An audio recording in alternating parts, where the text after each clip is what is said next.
क्योंकि धर्म जोड़ता है, राजनीति बांटती है और बटी हुआ समाज विश्व गुरु नहीं बन सकता। जब सब लोग मिलकर देश में प्यार मोहब्बत के साथ और संविधान के रास्ते पर चलेंगे तो देश आगे बढ़ेगा। आरएसएस शुरू से कहती रही है कि भारतीय संविधान जो है हिंदू विरोधी है। अरे भाई, कौन सा उसमें ऐसा प्रावधान है, आर्टिकल है जो प्रियम्बल है? वो तो प्रेम और सद्भाव की बात करता है, अभिव्यक्ति की आज़ादी की बात करता है, लोकतंत्र की बात करता है। ये कोई हिंदू धर्म के विरुद्ध की बात नहीं है। तो साथियों, यही सब मैं आपसे कहने आया था। हमारे यहाँ पर इस बारे में कई चीज़ें ऐसी हैं जिन पर चर्चा की जा सकती है। एक तरफ जब पिछली बार डोनाल्ड ट्रंप साहब राष्ट्रपति नहीं बन पाए थे तो मोदी जी उनका प्रचार करने गए थे कि अब की बार ट्रंप की सरकार। तब तो वो हार गए थे, इस बार वो जीत गए और जीतने के बाद ये बनाया माहौल पूरे देश बना कि अब तो मोदी जी के खास दोस्त राष्ट्रपति बन गए हैं। राष्ट्रपति ट्रंप ने पहला आदेश क्या किया कि अमेरिका में जितने भी हिंदुस्तानी हैं जो अवैध रूप से आ गए हैं उनको हम वापस करेंगे और साथ में अमेरिका की बनी यूएस मेड डेविडसन मोटरसाइकिल पर आप टैरिफ कम करिए, यानी कि सस्ती मोटरसाइकिल अमेरिका की यहाँ बिके, उस पर उन्होंने प्रभाव डाला। तो मोदी जी ने सबसे पहले तो उसको डेविडसन के ऊपर मोटरसाइकिल पे टैक्स कम कर दिया, टैरिफ कम कर दिया और उसके बाद अवैध रूप से जिन्होंने प्रवेश किया अमेरिका में उनको हथकड़ी डालकर वहाँ के मिलिट्री प्लेन से यहाँ पर भेज दिया। क्या ये हमारी जवाबदारी जिम्मेदारी नहीं थी कि हमारे आखिर भारतीय तो हैं, अवैध रूप से चले गए, ठीक है, लेकिन वहाँ से सम्मानजनक लाने में क्या दिक्कत थी? कोलंबिया छोटा सा देश है। कोलंबिया के राष्ट्रपति ने कहा कि ठीक है, जिसको भी आप वहाँ से हटाना चाहते हैं वो हमारा कोलंबिया का नागरिक है, हम उसकी व्यवस्था करेंगे, लेकिन आप हथकड़ी नहीं डालेंगे। उन्होंने अपने खुद के सिविल प्लेन्स भेजे और उनको वहाँ ले गए और जो माल यूएस से आ रहा था उस पर टैक्स बढ़ा दिया कि तुमने हमारे साथ जाति करो, हम तुम्हारी सामान को महंगा करेंगे ताकि तुम्हारा ना बिके। आज पूरे विश्व में ग्लोबल टैक्स वॉर चला हुआ है। सारे देश आज इस बात की कोशिश कर रहे हैं कि उनका माल बिके और उन्हें आयात करना कम हो। हमारे भारत में उल्टा हो रहा है, यहाँ उत्पादन नहीं हो रहा है, चीनी माल आ रहा है और चीनी माल बिक रहा है। अब पतंग का धागा भी यहाँ नहीं बन सकता, पतंग का धागा भी चाइना से आ रहा है और इतना तेज है कि उसमें तो हाथ कट जाता है और कई लोगों को उसमें मृत्यु भी हुई, एक्सीडेंट भी हुआ है। कहने का मतलब यह है, राहुल गांधी जी का भाषण आपने लोकसभा में अभी सुना होगा, पूरा भाषण उनका इसी बात पर था। आदरणीय साथियों,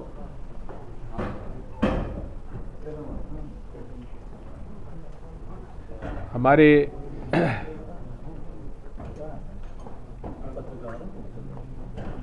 कुंभ मेले में माननीय मुख्यमंत्री जी ने कहा था उत्तर प्रदेश के कि 100 करोड़ की व्यवस्था हमने की है लोगों की यहाँ आने के लिए और जगह जगह उसको प्रचारित किया गया, लेकिन वो ये बात भूल गए कि 100 करोड़ को वहाँ पहुँचने के लिए रास्ते, सड़कें, ट्रेन, हवाई जहाज और गाड़ियाँ वहाँ कैसे पहुँचेंगी। और उसके बाद फिर वीआईपी कल्चर, मंत्री जी आ रहे हैं, प्रधानमंत्री जी आ रहे हैं, मुख्यमंत्री जी आ रहे हैं, सांसद आ रहे हैं, विधायक आ रहे हैं। उस वीआईपी कल्चर ने जो लोग स्नान कर सकते थे उसमें भी कमी कर दी। ये तो अब जांच का विषय है कि क्यों, कैसे हुआ, क्या हुआ, लेकिन हमें इस बात का दुख है कि आज तक कितने लोग की मृत्यु उस में हुई है, उसकी जानकारी तो कम से कम सरकार को देना चाहिए। लोग कहते हैं एक स्थान पे भगदड़ हुई, कुछ लोग बता रहे हैं कि 6 जगह भगदड़ हुई। मौनी अमावस्या का अपना महत्व है, ये आस्थाएं हैं।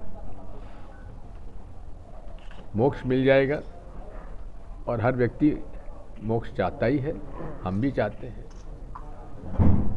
लेकिन अब हालत ये हो गई है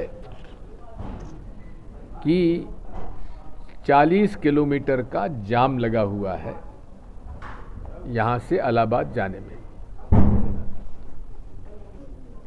आज मेरी प्रशासकीय अधिकारियों से चर्चा हुई तो उन्होंने यही राय दी है। मैं तो आज जाने वाला था, अरेल घाट पे हमारे स्नान का हमने व्यवस्था की हुई थी, कोई वीआईपी के रूप में नहीं, साधारण व्यक्ति के रूप में। मैं जब मुख्यमंत्री था तब भी मैं साधारण एक व्यक्ति के रूप में मैं पूरे परिवार के साथ मैंने स्नान वहाँ किए हैं। अब यही है कि उसमें अव्यवस्था और ना बिगड़े, यही हम यूपी के मुख्यमंत्री जी से अनुरोध करेंगे।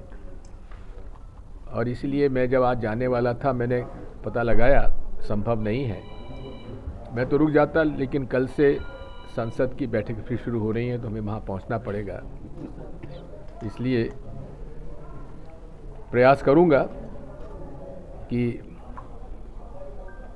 किसी प्रकार से बाद में इसके स्नान में कर सकूँ। राजेंद्र आ जाओ, बाबा इधर आ जाओ। वहाँ अस्पताल में व्यवस्था नहीं, जब अस्पताल में व्यवस्था नहीं तो प्राइवेट में जाते हैं, और प्राइवेट में तो फीस आप देख रहे हैं किस प्रकार की फीस ली जा रही है।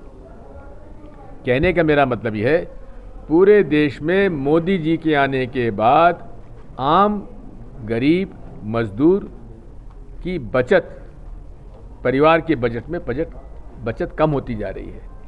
आज भी मैं गांव में जाता हूं, पूछता हूं भाई मजदूरों को क्या मिलता है कि साहब 250 रुपये 300 रुपये।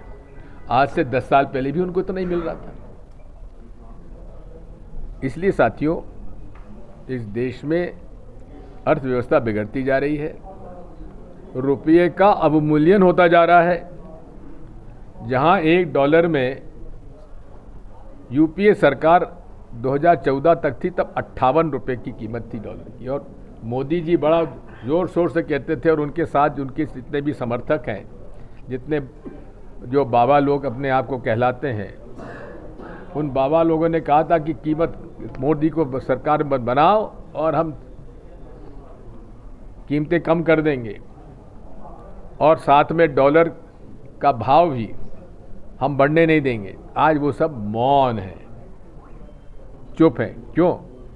क्योंकि मोदी जी पूरी तरीके से असफल हो चुके हैं। अब बात आती है, आप पूछेंगे साहब असफल हो गए तो दिल्ली में कैसे जीत गए? ये बात वाकई में समझने की है। एक बात मैं शुरू से कहता आया, मुझे दिक्कत इस बात की, जब मैं कुछ बात कहता हूं तो लोगों को समझने में देर लगती है। जब Arvind Kejriwal ji India against corruption का अभियान चलाए हुए थे और हमारे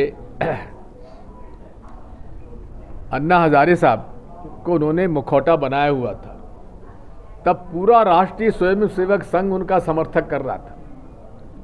तब मैंने कहा था कि ये मुखौटा है ये भ्रष्टाचार मिटाने नहीं आए हैं, ये कांग्रेस का जो गरीबी तबका जो कांग्रेस को वोट देता है उसका वोट बिगाड़ने के लिए आए हैं, और वही सही साबित हुआ।